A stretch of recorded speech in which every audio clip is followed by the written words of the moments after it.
UT Martin head coach Jason Simpson. The team pulled off its first win of the year, knocking off SEMO, and it's a Big South OVC Big South opener this week at Lindenwood. That is Saturday afternoon. So, Coach, just some thoughts about your squad, and we'll go to some questions. Oh, good. Obviously, we needed to turn the page, and we're excited to get it in conference play. Month of September has been tough on us with the three FBS opponents, and so real proud for the coaches and the players, and the guys played well, and my friend Took, I didn't say a whole lot. They heard his press conference last week about.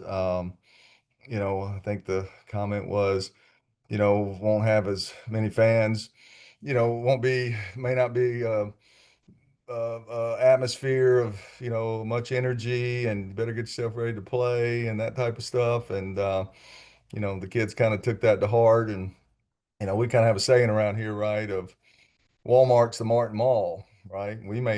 Players may joke about it, but we don't let anybody else joke about it. So that kind of took care of itself. And I thought the kids played with something to prove, with purpose, and played well. You said last week, like putting some of those FBS games behind you. They obviously did because they came out and played well. Do you see that like, okay, I've listened to Coach, we're 1-0 in conference. We've got the seven most important games ahead of us. Do you feel like they feel like that now? Yeah, I do. No, I do. They really didn't, have a choice. Like I said, you needed to play well because, we can't say, okay, we're in conference play now, and this is what matters if you don't play well in this first one, right? I mean, the excuses were gone. So, no, those older players, you could see very much, relief from them. One to get the first win, one to get the 1-0 in the conference. And so, like I said, I just thought that the coaches had a good plan. It was a great atmosphere. Appreciate the crowd that was here, and felt like we were in command of the game.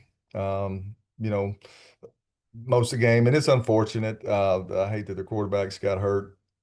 It can be a cruel game sometimes when those things happen. But I was proud of our defense.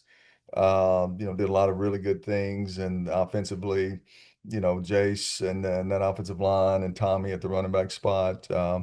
You know, they knew. There's those fun games when we're going to run it, and we were still able to get yards and control the clock and do some things. And Bryce was really a shot in the arm for us. He's had a really good year. Real proud of him and his hard work and patience to when it became his turn to make plays for us. I believe he had 7 catches for 120 yards or so. First play of the game to be able to catch a big touchdown and really energize us and kind of give us the confidence that we've been lacking. Yeah, I wanted to ask about that first play of the game. Booms, you got 7 points on the board. That's got to take some pressure off people too. Like, hey, we just went out and put seven. Was that the intention all along? We're going to go big first play. Well, you know what? He does it in practice every day. So instead of saving things, that game, just being able to get herself off to a great start. And, we haven't had a lead. We hadn't had a lead in a month. So, that, like I said, there was a totally different energy on the sideline, and it carried over for 4 quarters. Jace was the first Skyhawk quarterback with over 100 rushing yards since 2005. So a long time. 15 carries. Is that?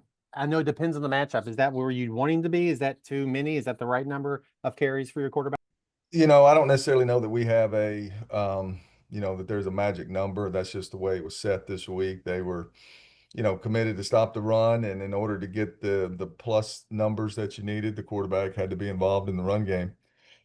And he's a very willing runner. He's a tough player. He's a great team guy. He'll do whatever's necessary. So we will have to continue to include him each week to make us harder to defend. And so when he can have, 200 plus yards rushing and 200 plus yards passing, that makes us harder to defend. And then we talked a lot about your defense the first couple weeks of the season. Keyshawn Johnson was our defensive player of the week. 7 tackles, 2.5 TFLs, 2 sacks. Seemed like he was in the backfield a lot. No, he does. He's been doing it, the whole year. He really has been. He gives us some legitimate pass rushing threat.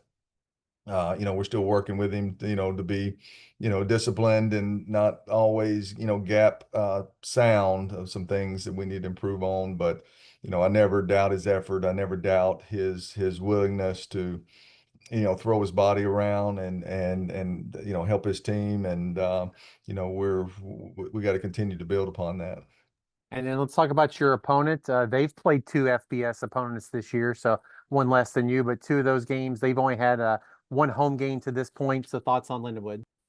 Yeah, I think it's never been there, so it'll be our first time on the road there since they've been in the conference. They last year we won in overtime and they played their tails off and we were able to, sneak one out of there. But it all starts with their quarterback, outstanding player, and everything kind of goes through him. You have to defend him. He's a good player, and whether it's design plays or off schedule plays, it's 11 on 11 football, and he's certainly going to stress your defense. And defensively, they stop the run and do some different things to make you work and try to limit big plays. And so we've got to work cut out for us.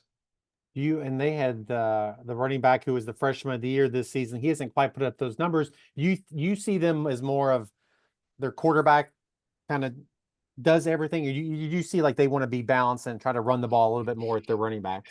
Well, I'm not going to speak on them. I just know I see a couple of receivers that are fast and go make plays when you try to play man coverage, it's a problem. I see, a couple backs that, made plays in different games when you're trying to stop the receivers. And then, of course, you always, like I said, you have to know what the quarterback's got going on because, like I said, he's going to run and throw his body around and make plays, for his team. Well, Coach, appreciate your time as always. Best of luck this weekend. We'll talk to you next week. All right, thank you.